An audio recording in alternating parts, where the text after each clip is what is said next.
Good morning, everyone. Karen McCoy here. It is the morning of the show, and it's about 6 a.m. and I'm in my hotel room. My husband's still sleeping, and I'm doing my hair and makeup. And this is it. Last night, didn't really feel nervous until about 2 hours before the athletes meeting. Went to the athletes meeting at the host hotel. There's probably, well, they had to split the group into two because there's so many of us. So there's about 100 people in that room, competitors, and another 100 after that. So there's probably 200 people.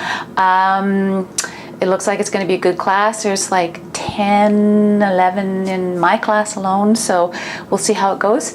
And yeah, you know, this is the time when most women are getting their hair and makeup done by the people that they provide at the show, and their tan, of course. This year I chose to do it all myself. You know, I'm really just kind of a lone wolf. I always have been, and I like doing my own thing, and I like going off on the periphery and quietly doing my own thing on my own. I like the individuality of it. It's my time to regroup and regather, and you know, I draw into myself and I go quiet, and this is the part that I like. I don't want to be part of a crowd. I just yeah, it's always been me, and so I'm doing my own hair and makeup and my tan. I've got about 4 coats on now. It's dry but tacky. So I'm a tacky girl today. And the best part is when you get to shower it off.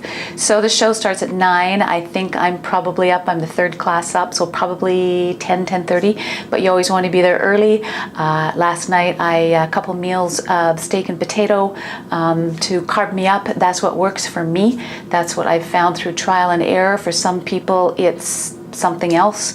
I'm a red meat, and red meat seems to fill my body and fill me up. So I was pretty carb depleted for about 3 days, and I started cutting my water 2 days ago. So I went from 8 liters down to 6. Yesterday it was down to 3, and today will be down to 1. So, you know, so many people think that the carb down and carb up, where you fill your muscles out, is magic, and it's going to make or break you. And honestly, if you don't look like you're supposed to a week out, it ain't gonna work. That's because it's not magic. What it does is it gives you maybe a little extra edge, but if you don't, if you stay too lean, then your muscles will deflate like balloons. So the idea is you want to jam the glycogen into the muscle, which is your food, which is usually your carbohydrates, because carbohydrates are sugar, which are glycogen, which gets stored in the muscles.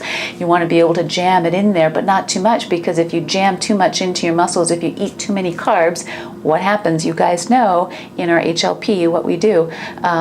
Those carbs spill over into the body, and then you get blurred, and you lose. It gets caught under the skin, and so you start looking puffy, and that's what happens with creatine. When people take too much creatine, when it's not measured out for your body type and what you're doing, and guys cramming creatine in their mouth, and what happens is creatine draws water into it. So creatine technically should be in the cells of the muscle, and then if you do too much, there's no more room, and it spills over into the rest of the body, hence under the skin, hence you get a bloated look.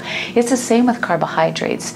So this whole journey is getting to know where your carbohydrate limit is, and it changes all the time. I know if I go over a certain amount of grams of carbs a day, I will get chubby, and I know how little I can go down to, and you stay down there for a few days, and then you slowly add them in and try to fill up, and you want to peak at the day of the show. So, and this is also where you don't want to cheat. You don't want to cheat, because obviously if you cheat, you're so hungry after 14 or 16 weeks of dieting. You're so hungry that this week is when you want to do it.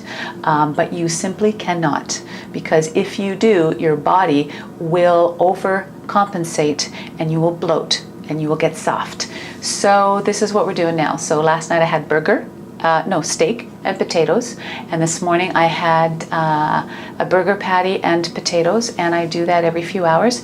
I also get high fat, and what works for me is sugar, so jam or whatever it happens to be. For a lot of people, some people use salt, like potato chips. Not me, man. I don't need the vascularity because I've got it. What I need is to fill out, so I use fat and sugar and carbs.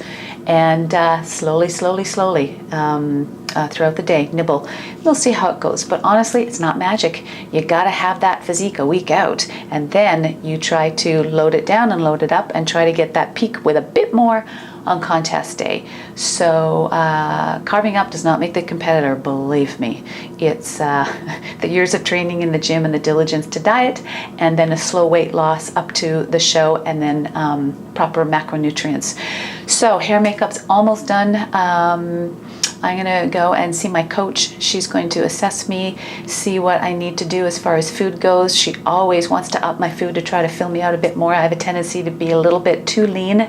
That's a strength and a weakness. You know, a lot of people would love to be as lean and striated and defined as me, but I got to be careful, because if it goes too far, then I start looking stringy, and you don't want that. You want to remain full. So my whole deal is trying to find that balance. So I take my suit, and I head over to her hotel. We take a look, and probably it's going to be every few hours of something like rice cakes or pancakes, and fats like almond butter or butter, and some sugary stuff like syrup or jam, something like that. But today I get to eat, which is really, really nice. So we head out there. I'm up in a couple hours, so I'm going to head over and see Michelle and do some posing and see where we're at, and finish my hair and makeup, and off we go. So chat soon. Okay, bye.